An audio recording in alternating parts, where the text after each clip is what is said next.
Bom dia a todos, que Jesus e os anjos guardiães, benfeitores amigos desta casa, nos abençoe, propiciando-nos durante estes minutos de reflexão em torno da doutrina espírita, momentos de paz e de bênçãos duradouras. Que Jesus, portanto, nos abençoe, os que aqui estamos encarnados e desencarnados. Aliás, a propósito, quando eu falo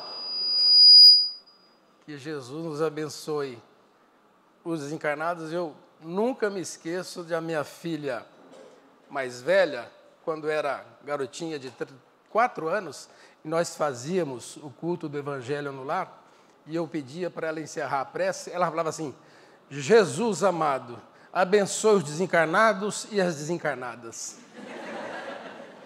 Mal sabia ela que 30 e tantos anos depois, a sociedade ia se aplicar nessa coisa do gênero, que é uma bobagem, né? Isso é universal, não tem? Mas, enfim, que Jesus abençoe também as desencarnadas que aqui estejam. E eu vou, então, para não cansá-los em demasia, eu quero ver se eu não passo do meio-dia, 15 para meio-dia, nós vamos abordar um tema recorrente na doutrina espírita e vamos fazê-lo sem grandes arroubos, não vamos buscar as chamadas provas religiosas, filosóficas, científicas, que são abundantes, que são generosas na bibliografia espírita. Não. Nós vamos buscar alguns conceitos, algumas definições básicas, até porque, mesmo entre nós, espíritas, muitas vezes nos faltam sustentação para que compreendamos em plenitude o que, afinal de contas, é a reencarnação e qual é efetivamente a sua finalidade. Se nós, os espíritas, às vezes, pecamos na falta de uma melhor compreensão e aprofundamento, imaginem os nossos irmãos detratores, como são distantes, como não compreendem, e daí os ataques que fazem contra essa teoria, a teoria das vidas sucessivas. Basicamente, nós vamos nos ater a essa sinopse. Nós vamos buscar as questões 132, 166 e 167 do Livro dos Espíritos. Depois, em homenagem a esta obra tão pouco lida, tão pouco estudada, infelizmente, uma obra à qual nós dedicamos tão pouco tempo. É compreensível, a vida de todos nós é muito agitada, intensa, e a gente acaba restringindo as nossas horas disponíveis ao estudo do Livro dos Espíritos, do Evangelho, do Livro dos Médiuns, e evidentemente isso é bom e oportuno, mas às vezes a gente acaba delegando para outros momentos, e quase nunca a gente o faz de forma eficaz, a obras como essa, O Céu e o Inferno, a Gênese, obras póstumas, e outras obras, a começar pela própria Revista Espírita, que Kardec editou durante longos 10 anos, e cuja finalidade era dar sustentação, era trazer ensaios, como ele próprio dizia, para a redação dos livros chamados, que compõem o Pentateuco Espírita. Então nós vamos abordar, à luz do entendimento espírita, a teoria da reencarnação, segundo o livro O Céu e o Inferno, e, por último, algumas poesias espíritas, a literatura espírita, assentada nesses temas pouco estudados também. Sempre sob a lavra de Chico Xavier e espíritos diversos. Na questão 132 do Livro dos Espíritos, Kardec, pela primeira vez, na doutrina espírita, porque este é o primeiro livro da codificação, toca de modo mais apurado, definido, atento, à chamada teoria da reencarnação. Aos moldes espíritas, e é preciso que a gente frise que é aos moldes espíritas, porque a teoria da reencarnação não foi criada, não surgiu com o espiritismo. A ideia da reencarnação, a ideia das vidas sucessivas, vem dos Vedas, desde milênios antes do Cristo, consubstanciada nos ensinos de Cristo e explicada com uma clareza meridiana na doutrina espírita, começar pelo primeiro livro da codificação. E Kardec pergunta para os espíritos a finalidade da reencarnação. E eles explicam sucinta, mas claramente.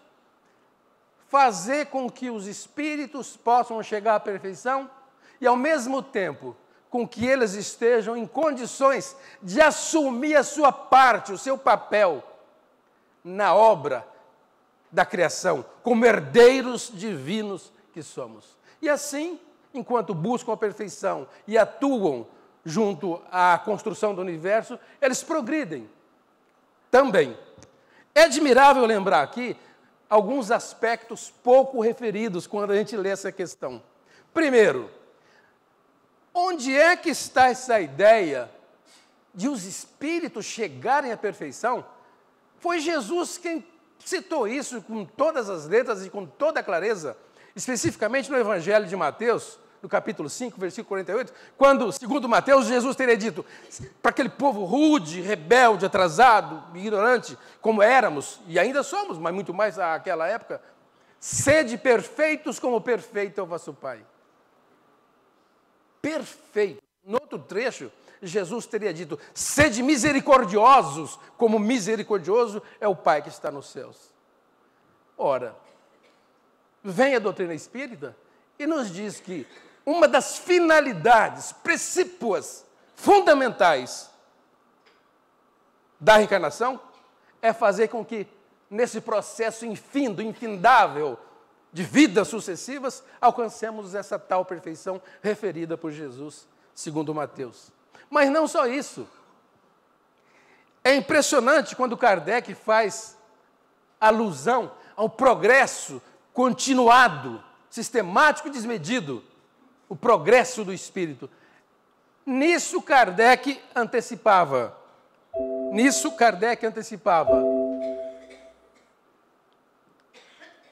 A própria teoria de Charles Darwin, que viria a público por meio do livro Origem das Espécies, 2 anos depois. Enquanto Charles Darwin fala na teoria evolucionista, contrariando a ideia criacionista, no mundo físico, a doutrina espírita vem e avança, e extrapola o conceito, levando a seleção da espécie humana e espiritual no cosmos, ao longo das vidas sucessivas dos espíritos. É uma forma de alcançar a teoria evolucionista de uma forma extrafísica. São coisas que estão aí embutidas e às vezes pouco assimiladas na questão.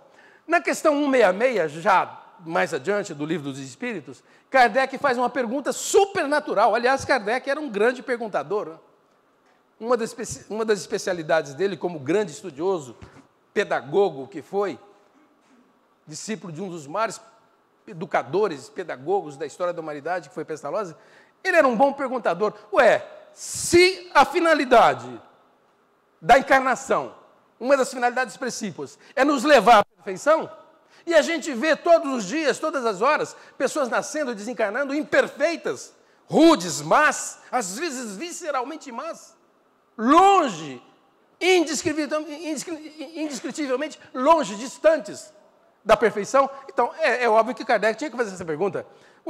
Se numa existência corporal, se numa vida corporal, se numa vida única, o espírito não adquire o que lhe falta de bem,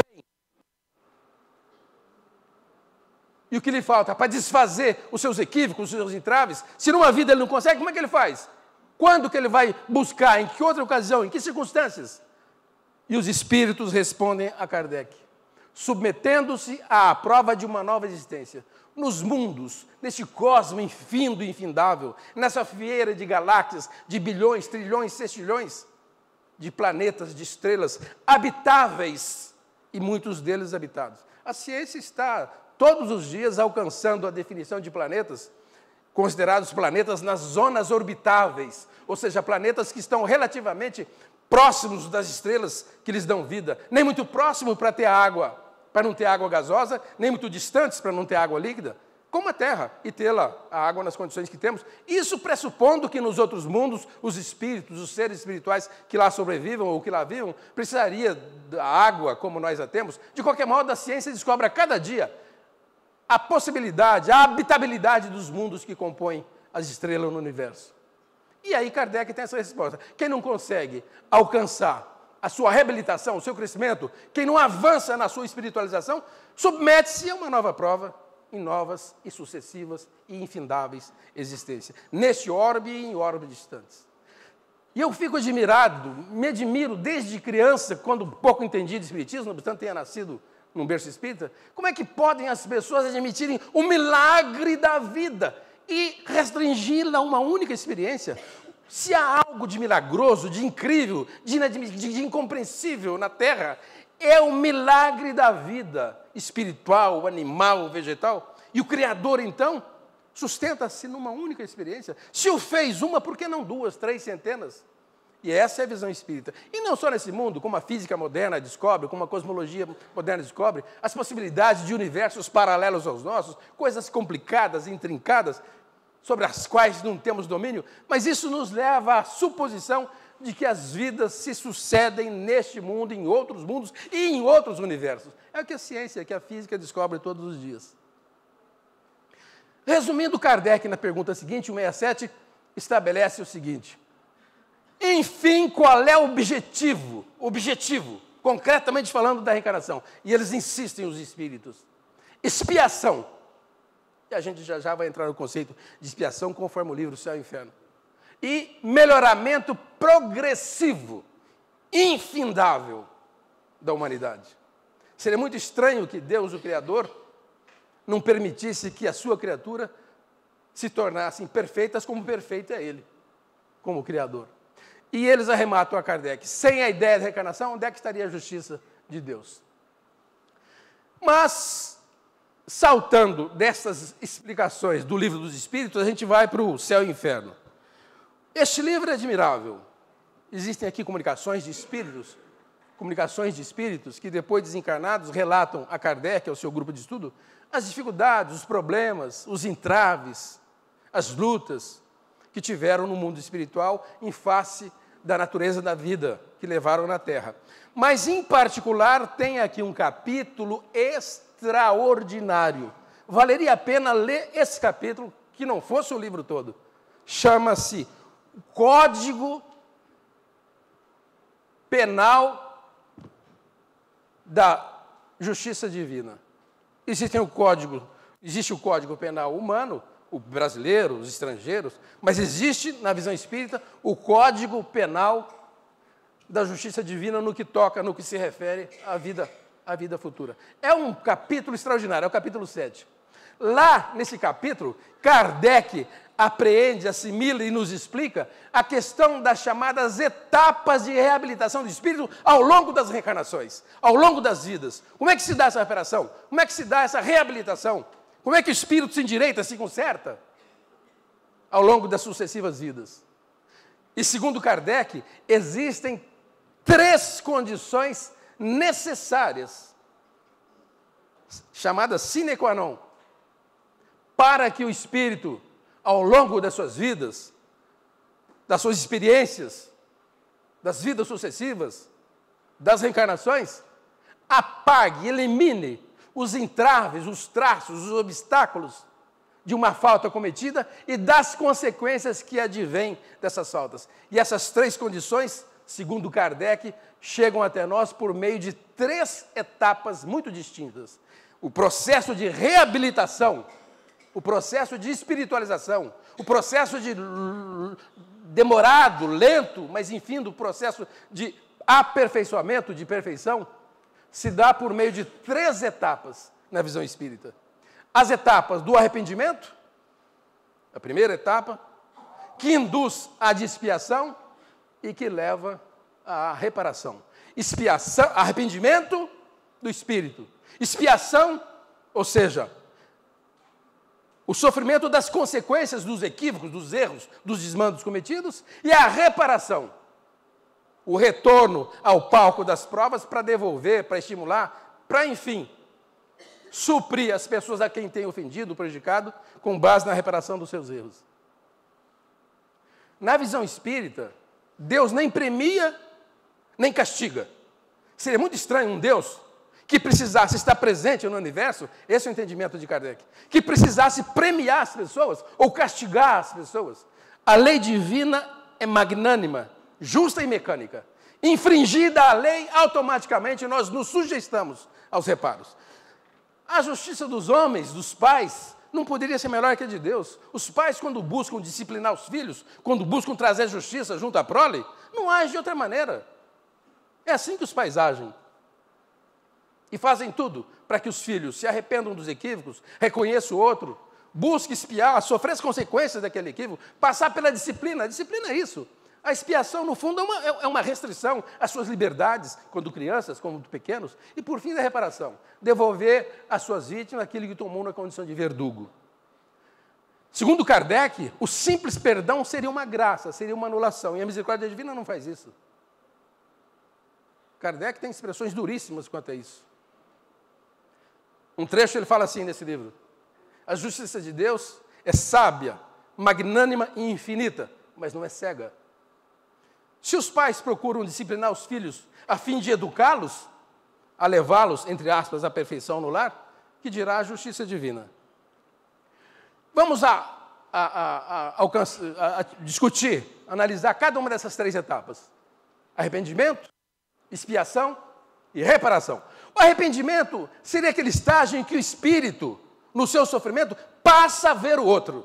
Um espírito, quando passa a ver o seu semelhante, quando não posterga mais as dificuldades, os entraves que tem acarretado na vida do semelhante, quando ele enxerga o outro, ele começa a abrir caminho, diz Kardec, para o seu ajuste espiritual, para a sua reabilitação, suavizando as complicações, os entraves, os limites, as restrições, para a etapa que vem seguinte, que é a expiação.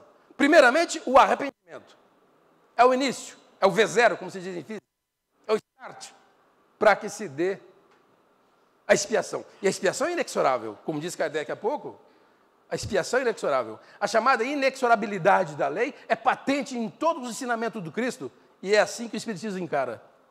Para que a gente tenha uma ideia, Jesus, quando falava com as pessoas, e mesmo nas conversas íntimas com os apóstolos, lembrava que os erros, as dificuldades, nos seriam cobradas de acordo com as nossas intenções, de acordo com a profundidade dos nossos erros. Há um trecho em que Jesus fala nas contraditas às leis de Moisés. As leis de Moisés eram muito duras. Por exemplo, ferir as pessoas conforme não estivessem feridos, o dente por dente, o olho por olho, odiar o inimigo. E Jesus faz uma contradita no Sermão da Montanha extraordinária, item por item. Jesus começava, quem tiver tempo, quem já leu vai se lembrar, e quem não teve tempo de ler pode fazê-lo. Jesus começava assim: ouvistes o que foi dito aos antigos, faça isso, eu porém digo, faça aquilo. E olhe que Jesus, nesse trecho, fala: eu não vim destruir a lei de Moisés, mas dar-lhe complemento. Assim como o Espiritismo não vem fazer outra coisa sem dar complemento, buscar amplitude do ensinamento do Cristo. Por exemplo, na lei dos antigos, na lei mosaica, há um trecho segundo o qual as pessoas não deviam matar o semelhante. Jesus fala: não é só não matar, é não odiar, é não singularizar. Diz ele: eu porém vos digo, diz Jesus,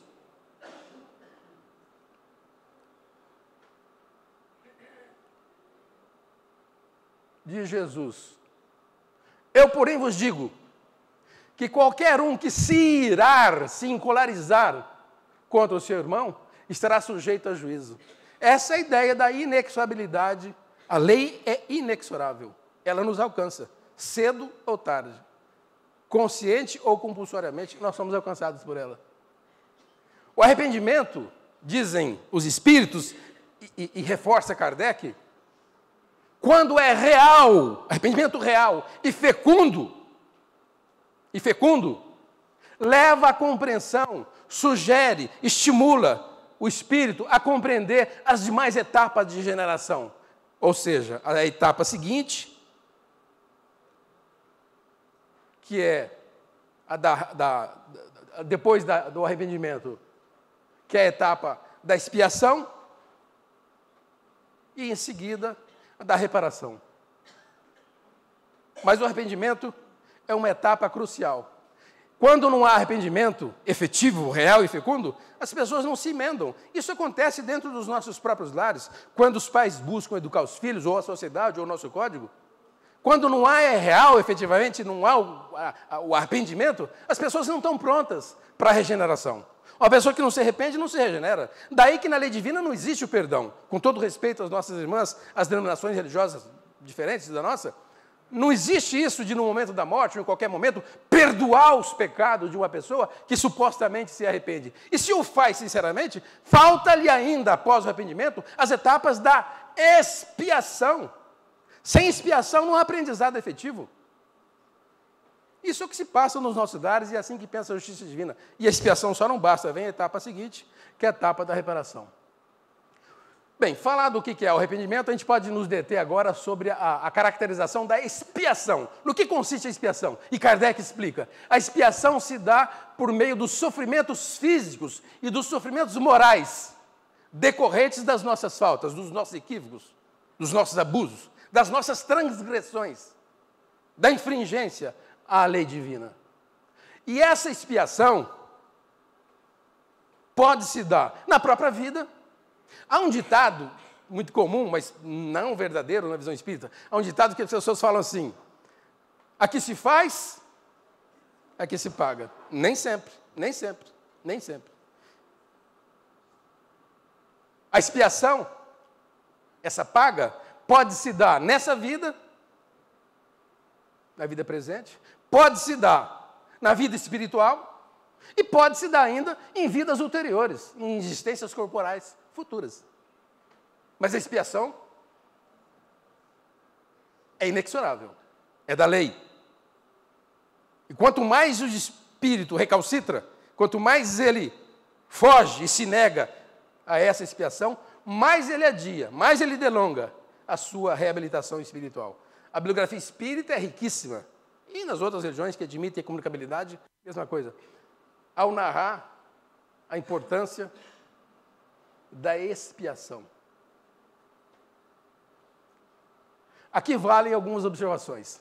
Nem sempre os tormentos, as vicissitudes, as dificuldades, os entraves, os limites de uma vida corporal levam necessariamente à ideia de expiação. Não. Ah, tadinho, está pagando. Não, nem sempre está pagando, nem sempre está remindo, nem sempre está num processo de expiação aquele que sofre as vicissitudes e tormentos da vida. Pode ocorrer que ele esteja num processo de depuração, de apressamento, de adiantamento, por interesse do seu progresso. Submeto-me a isso. A vida da gente é cercada disso.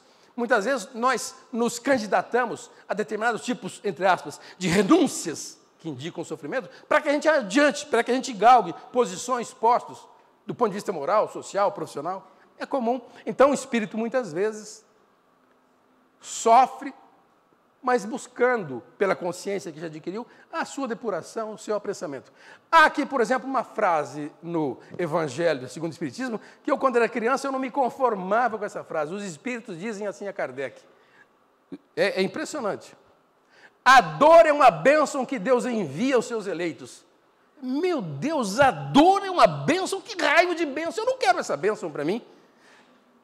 Mas a bênção no sentido de que ela ensina, disciplina, cuida da economia espiritual. Verdadeiramente, quando nós sofremos, nós aprendemos. Nem sempre. Mas, via de regra, o sofrimento nos leva à reflexão acerca do outro, do nosso papel, do nosso futuro.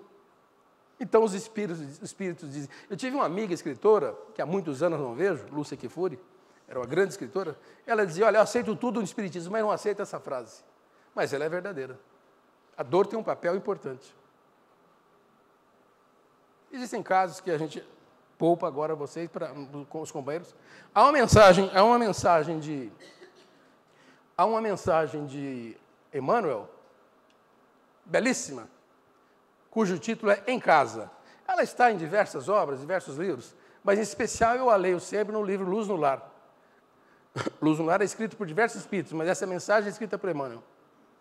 Em Casa, em que ele faz a correlação, as implicações, dos sofrimentos, das vicissitudes dessa vida, das expiações, das remissões dessa vida com vidas anteriores. Com relação à prole, com relação aos cônjuges, com relação à família, de um modo geral, aos pais. É belíssima essa mensagem. Bem, falar do Kardec sucintamente, está tudo no livro aí, Céu e Inferno, mas falado rapidamente sobre a chamada etapa do arrependimento, em seguida, da expiação, vem a etapa da reparação. O que seria, segundo Kardec, o que seria a etapa da reparação? Sucintamente falando, reparar é fazer o bem àqueles a quem a gente tenha feito mal. É isso que é reparar. E eu sempre insisto, a justiça dos pais não pode ser superior à de Deus. Em casa a gente faz isso. Um filho, um irmão que ofende, que briga, que atinge o outro irmãozinho, a gente procura que ele se arrependa, passe por uma expiação, que é lá um castiguinho, como suspende isso, suspende aquilo, não vai, e depois ainda pede reparação, vai voltar o seu irmão e vai fazer isso, vai fazer aquilo. Que dirá a justiça divina? Agora, quando se fala que o bem feito àqueles a quem se havia feito mal é a reparação, não quer dizer que necessariamente nós devamos devolver o bem àquelas exatas pessoas a quem nós temos prejudicado. O Espiritismo não fala isso. O Espiritismo diz o seguinte, é preciso reparar a nossa condição de pessoas que infringiram a lei. Nós temos vários exemplos. Esse exemplo aqui é notável, do cego de Siloé. Esse cego de Siloé, essa passagem é lindíssima, está narrada por João, no capítulo 9, no primeiro versículo, quando Jesus visitou essa piscina de Siloé, tinha lá um homem que há décadas, nascido cego, não conseguia banhar-se na piscina e não conseguia recuperar a visão. Jesus se aproxima e diz a ele que ia curá-lo. É impressionante a forma com que Jesus o faz, talvez preocupado, um mestre que ele era, pedagogo por excelência, com as futuras interpretações. Jesus o chama, olha que símbolo, cospe no chão, Jesus cospe no chão, unta a terra com cuspe e faz um barro, está lá no Evangelho, é só ler. E pega aquele barro e coloca sobre os 2 olhos do cego, que imediatamente recupera a visão. E era cego de nascença. A passagem é longa, são vários versículos, embora essa questão esteja narrada já desde o primeiro. E as pessoas que o circundam, que assistem aquele episódio, especialmente os apóstolos, fazem uma pergunta clássica: mestre, esse homem pecou para que nascesse cego, já que nasceu cego? Essa pergunta, não vamos fazê-la agora, suscita interpretações curiosas. Mas Jesus fala, não, ele não pecou. Até porque, se ele tivesse pecado, teria pecado quando? Se ele nasceu cego, ele teria que ter pecado no útero da mãe? Não, então numa vida passada, mas Jesus não entra em detalhe. Jesus fala, não, ele não pecou. Ele assim nasceu para que as glórias de Deus, para que o poder de Deus nele se manifestasse. E a gente então entende o que Jesus está dizendo, a bibliografia espírita é rica nesses casos. São espíritos que se colocam, se movem desse intuito. São espíritos que se candidatam ao sofrimento em favor do outro. Esse veio em favor da tarefa do Cristo. E, a despeito do sofrimento ímpar, indescritível para nós que enxergamos, que é a cegueira, ele se sujeitou a isso para que se mostrasse como ferramenta, como instrumento da ação divina, da ação de Deus, por meio do seu Filho unigênito. No lar acontece muito isso. Na visão espírita, muitas vezes uma mãe pede aos espíritos superiores que possa retornar à terra para acudir um filho desacisado, um filho que em vida pretérita tenha sido deslocado, maluco, doido, desequilibrado. E para amenizar-lhe, para suavizar-lhe os sofrimentos, a mãe se candidata a vir ao mundo e sofre feito uma coisa. E eu conheço, e nós mais velhos conhecemos, casos em profusão de pais que sofrem com filhos rebeldes, desacisados, mas sofrem não porque estejam remindo, pagando. Ocorre naquela mensagem a qual eu me referi, em casa. Emmanuel fala muito isso, faz essa correlação de erro acerto. Mas muitas vezes os pais vêm na sublimação dessa medida de apoio, de socorro, de atenção, de zelo, de proteção ao seu filho, sem que o pai tenha nenhum débito mais a fazer, sem que a mãe tenha nenhum débito. Isso acontece. Tem um caso aqui interessante. Eu gostava de ver o Arif quando o Arif lá na faculdade declamava esse povo, formiga. Esse, eu não sei se eu já te ouvi, mas acho que eu ouvi você falar nesse cego Aderaldo. Tinha um outro cego famoso. Olha esse cego, por exemplo. Olha que coisa extraordinária. Olha que exemplo simples, intuitivo, banal, acerca dessa referência. Ou seja, ao reparar nossos erros, não é preciso que a gente entregue ou nos entreguemos àquele a quem tenhamos ofendido. Talvez possamos fazer o bem de um modo geral. Talvez possamos servir de instrumento, de exemplo, de um modo geral. Olha esse cego. Essa historinha, essa trovinha, está no livro Seara de Fé. E esse cego, um cego famoso do Nordeste, chamado Cego Aderaldo.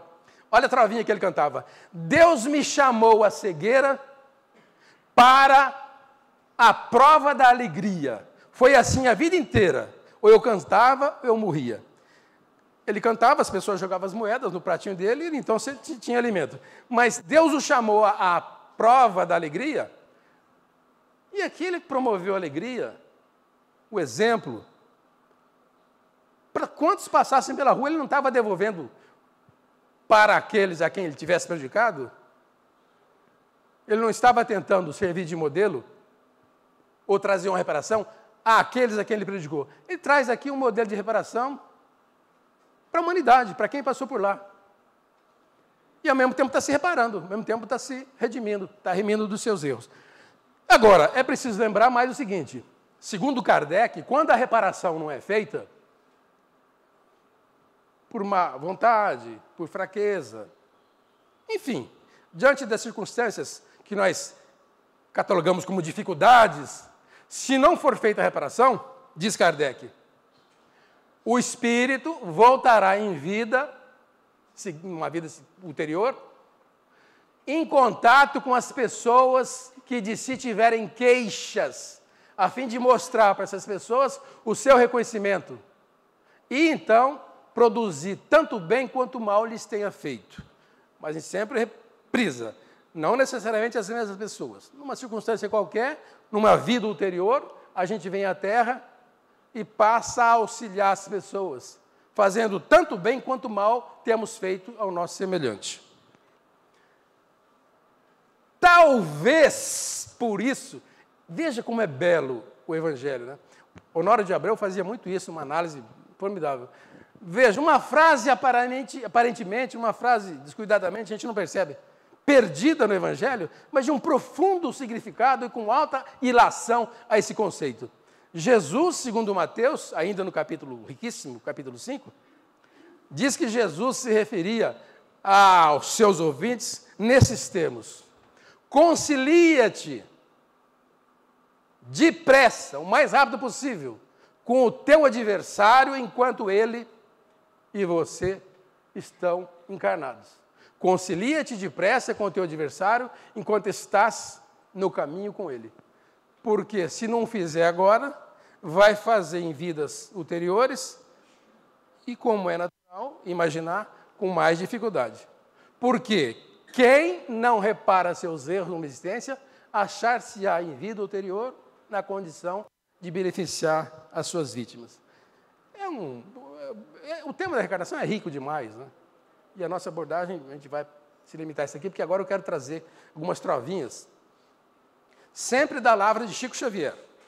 Quem teve o privilégio de assistir Chico na intimidade do seu centro, declamando essas poesias, com aquela boquinha dele macia, é admirável. A gente se sente tocado de uma emoção muito grande. Mas sobre a reencarnação, em especial, Chico falava assim: o espírito, nesse caso aqui, é Cornélio Pires, mas as próximas trovas são espíritos diversos. E o tema é família e reencarnação.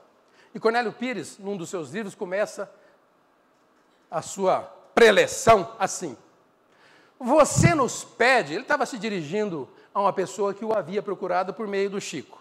Você nos pede por carta, meu prezado amigo João, que a gente escreva no tema, ou sobre o tema, família e reencarnação.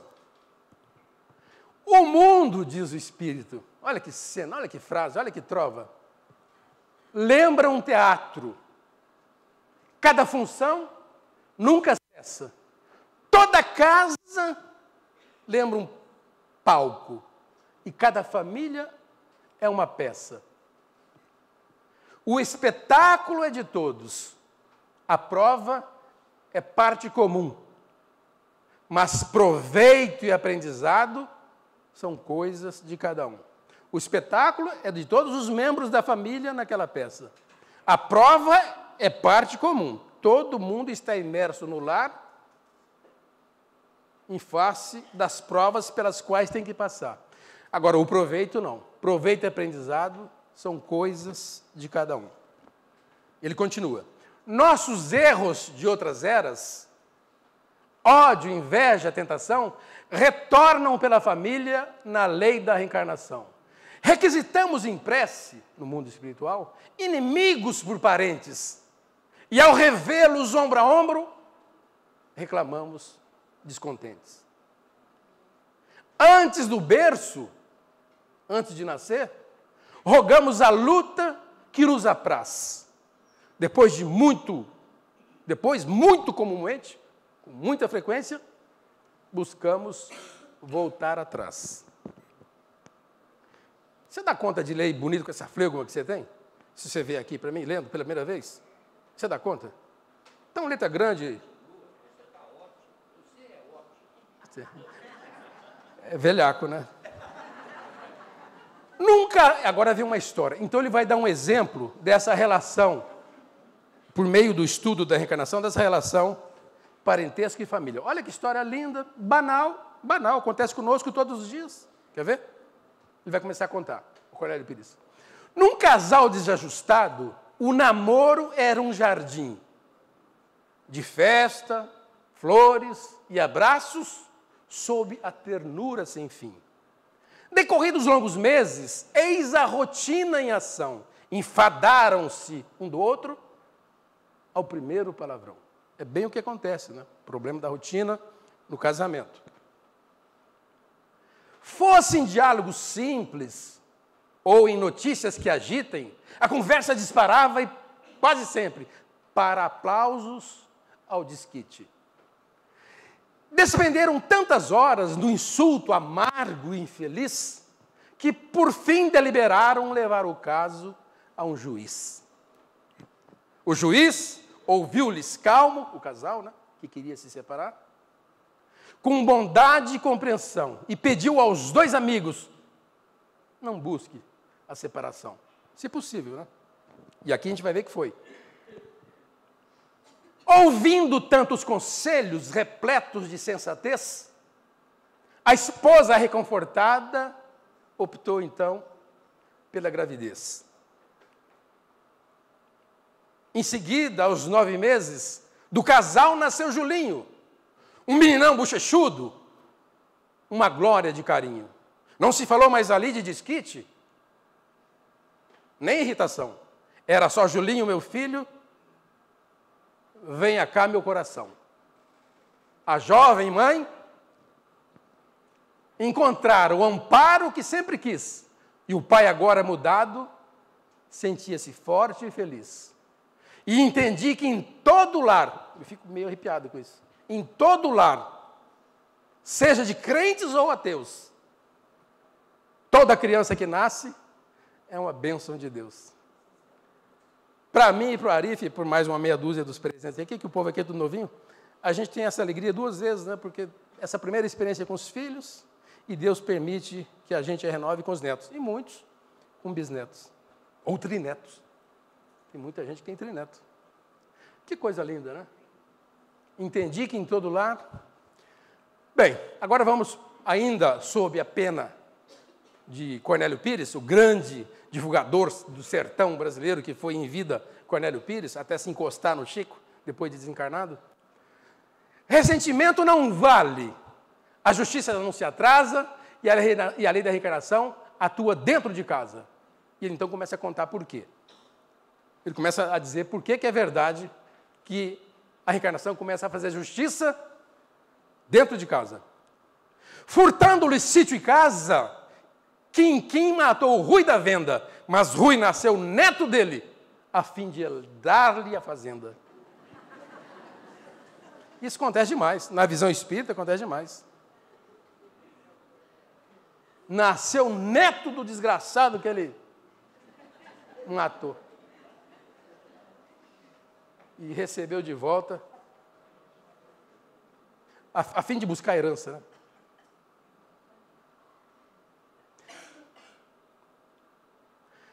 Em não querê-la por nora, Teotônio acabou com Lica. Vejo a moça encarnada. Agora é a neta que o prejudica. Não quer dizer que tudo capetinha de neto esteja cobrando alguma coisa, não. Esse é o perigo das ilações intempestivas. É claro que quando ocorre um fenômeno desse, é muito provável que o espírito venha com algum sentimento de cobrança. Claro. Mas não se pode generalizar. Muitas vezes é um processo de educação do espírito. E o avô, muito pelo contrário, não está em remissão de nada, em expiação de nada. Vem para tentar salvar um neto de vidas pretéritas. Theo levou Juca ao suicídio. Eis que o tempo vem e vai. Juca hoje é o filho dele. Um filho que odeia o pai. Cuidado, né? Nós temos que tomar esse cuidado com generalização. Quantos filhos odeiam os pais? Eu conheço dezenas, como educador que fui, que nós fomos. Mas não se pode deduzir que seja essa experiência. E, aliás, nós precisamos tomar muito cuidado com médiuns desavisados. Eu nunca me esqueço de um caso, eu não preciso explicitar, levar o constrangimento a um constrangimento necessário, de um casal, amigo nosso, que, em busca de orientação num centro espírita, porque a moça do casal, era o marido e mulher, a moça dizia que não se entendia de modo algum com o sogro, era muita briga e estavam sendo levados à separação, e o médium disse a ela, eu vou te explicar a razão pela qual você sofre, pela qual você e o sogro não se toleram. É que você, na existência passada, foi amante dele. Tenha paciência. Primeiro que os espíritos, instrutores, benfeitores, não se servem esse papel. Nunca, nunca. Se não podem ajudar, pedem prece e atuam em benefício do casal, sem qualquer informação dessa natureza. Segundo, porque, se não foi, agora cria uma situação delicadíssima. Isso é um absurdo. Por isso a gente precisa tomar muito cuidado.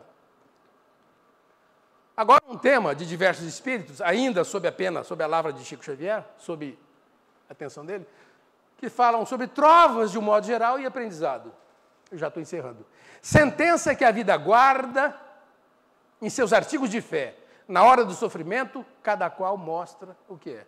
É aquele ditado, né? A gente passa a se conhecer um ao outro depois de comer um saco de sal. Ou seja, a convivência. Na hora do sofrimento é que a gente se mostra, que a gente se revela. Daí as dificuldades em geral do matrimônio, as dificuldades entre pais e filhos. É natural, porque o sofrimento tem esse dom.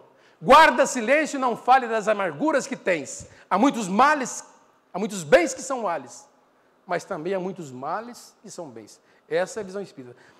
E eu, quando era moço, era muito impulsivo, contrariado no trabalho, no ofício, nas dificuldades do dia a dia, na vida.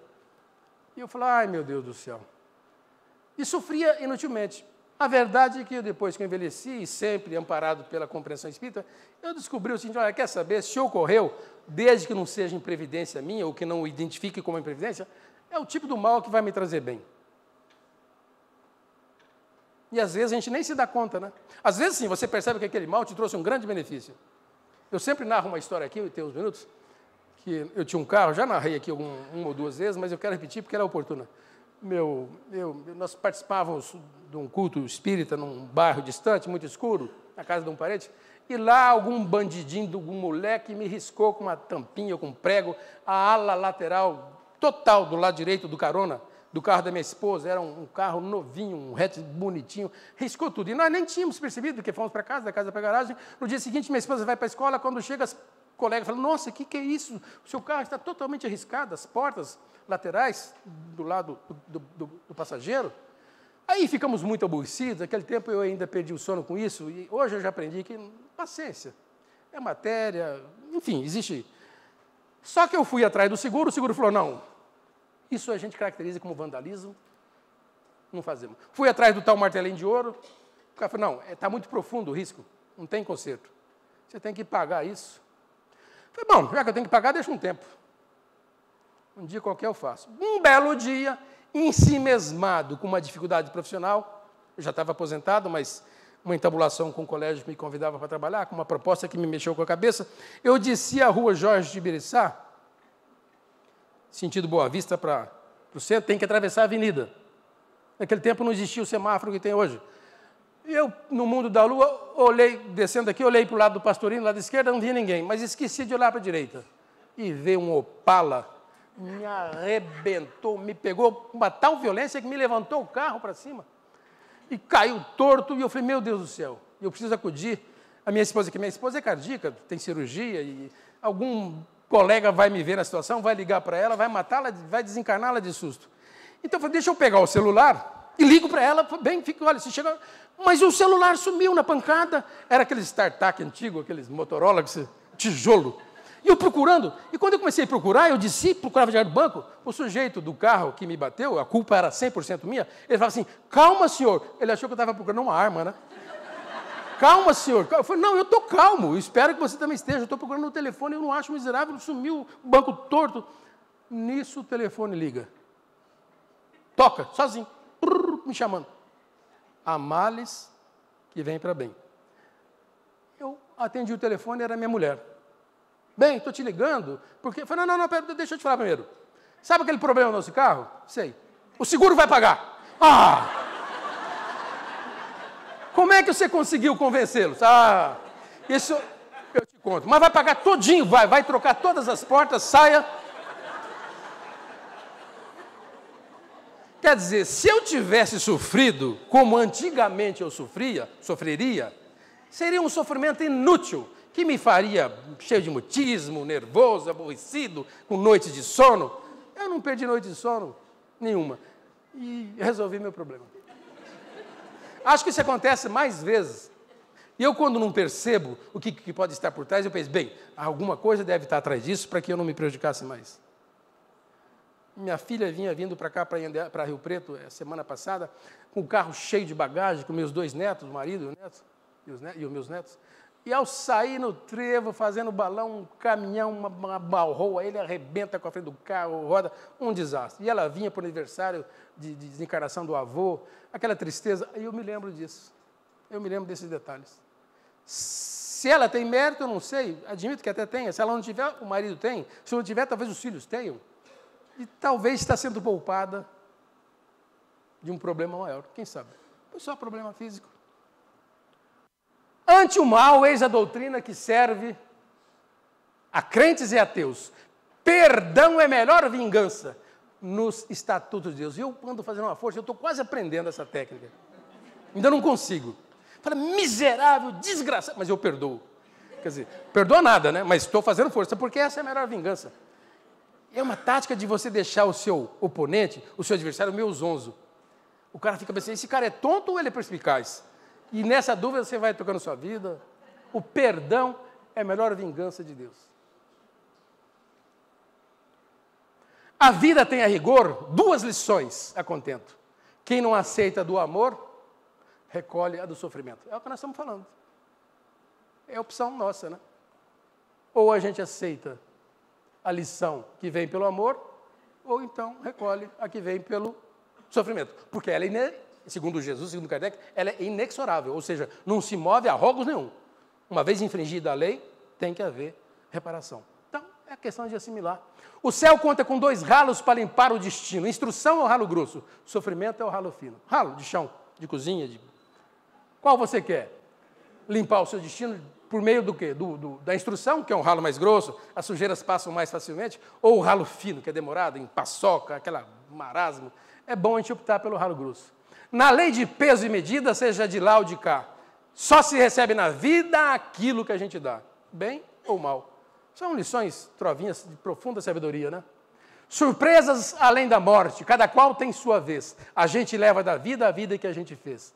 Olha essa aqui. Quem lhe fala, meu amigo, dos tristes defeitos meus, quando vem conversar comigo, chega falando dos seus. Então, quando um amigo chega até mim falando mal dos meus, eu desconverso, porque esse miserável está falando mal de mim para o outro. Então, Maricotinha enjeitou 10 filhos de porta em porta. Hoje ela quer reencarnar, ela quer nascer, mas quando nasce, nasce morta. Esse trova sempre me intriga, né? Maricotinha enjeitou 10 filhos de porta em porta. Como é será que é isso, né? Como é que ela pode ter enjeitado? O próprio aborto? Antigamente existiam aquelas parteiras que faziam aborto no sítio, nas fazendas. Elas iam praticar aborto, oferia chás, às vezes até com ferramentalha. Enfim, Hoje ela quer nascer e está espiando. Reencarnação, veja agora o suplício de João Nava. Renasceu filho logo da nora, mulher que ele tanto detestava. A luta pior... essa aqui para mim, eu falo para meus filhos, sem saber dessa trova, eu falava a vida inteira. Quando eu ali, falava, essa trova eu vou guardar. Falo isso a vida inteira para meus filhos. A pior luta da vida é aquela de se manter uma luta com quem luta sem ter nada a perder. No trânsito, povo violento, maluco, desequilibrado, desacisado. Eu falo, filhos, não passem recibos. Esse pessoal louco, desesperado, tem um louco desesperado que vai consertá-lo. Não seja você a querer consertar um sujeito desse, porque você tem a perder, tem uma vida construída. Essas pessoas, via de regra, por mais pena que temos deles, eles não têm nada a perder. A pior luta da vida é essa, lutar com quem tu não tem nada a perder. Passe, vá adiante, sem perder a dignidade, assuma seu papel, leva à frente, vai embora. Seja o crime mais perfeito, quando a justiça se atrasa, reencarnação julga o feito e faz a cadeia em casa. Grande inscrição de lembrança no túmulo de João de Souza. Afinal, que descansa quem nunca fez outra coisa. Essa família era maldosa, né? Ou não sei se foi família. Alguém foi lá e pôs essa lápide, né? Botou esse... Grande inscrição de lembrança no túmulo do rapaz. Reencarnação, benefício que a outra não se compara. É o modo que Deus nos deu de a gente mudar de cara. Cara no sentido físico e cara espiritual. Infeliz não é aquele que nunca teve o que quis, é aquele que nunca soube que ser bom é ser feliz. A casamento de prova, lembrando a canga de bois. Bendito quem se renova nesse resgate de dois. Canga de bois, né? Aquelas cangas que iam no pescoço do animal. Tanta injúria de inventário recebeu Chico Bentes, que se fez obsessor de todos os seus parentes. Porque acontece isso. E eu já vi isso. Na hora da partilha, eu vi umas velhinhas de 80, 90 anos, que eram umas doces de mulheres, subiam literalmente na mesa e batiam o pé, é meu, eu quero. Eu fico pensando, e o morto, e o desencarnado nessa hora? Se eu não tiver compreensão, vira obsessor de todos eles. Explica a reencarnação, teu filho não é teu eco, galinha por afeição, choca ovo de marreco. E por fim, para encerrar, 2 sonetinhos rápidos. Essa é clássica, conhecida, chamada Genro Neto, de Cornélio Pires, no livro Poetas de Vivos, de Chico Xavier. Sogra não, dizia o Tatão, nem a custa de mandraca, gritava em o Tatão de albergaria. Só de encontrar em a bela sogra, tenho azia, o que sinto se vejo jararaca. Não gostava da sogra, detestava a sogra. Se a sogra vinha em casa, discutia, xingava o perdigueiro, punha a faca, mas certa vez Tatão, caçando paca, teve ataque e morreu no mesmo dia. Desencarnou, caçando paca. Desencarnado, em trevas, em dificuldade, era um espírito atrasado. Quis mais prova. E olhem que incrível. Renasceu da esposa da mulher, ainda moça nova, em novo lar no sítio da Cancela, no sítio onde ele morava.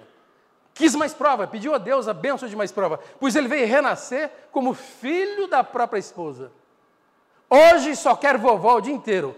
É um menino gorducho e beijoqueiro, no colo carinhoso de Inhabela.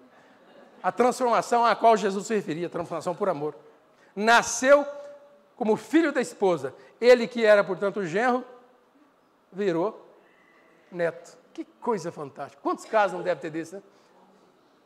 Chico conta uns casos lindos de Valdo Franco, que não dá tempo de contar hoje. Essa aqui é uma história muito bonita. Eu, quando era mais novo, e tinha minha filha, essa mais velha, novinha, de 7 anos, eu datilografei, aquele tempo onde datilografava, né, não é na máquina de escrever, tirei uma cópia para ela, e ela subia numa cadeira lá no Lobato, e declamava essa poesia, eu achava lindo. Quanto é amargo e penoso ver tateando o pobre cego sobre a senda escura. Quanto mais vive, mais a desventura escurece-lhe o dia miserando. Acho que a provação da cegueira, ao lado de algumas outras que a gente podia classificar facilmente, é uma das provações mais difíceis na Terra. E eu, se fosse cego, eu teria mais um problema. Eu seria cego e louco, desesperado. Sabe essa sensação, essa doença, essa síndrome? Como é que chama essa síndrome que você te dá aqueles... Pânico. Eu teria o pânico junto, seria um cego panicoso. Imagine.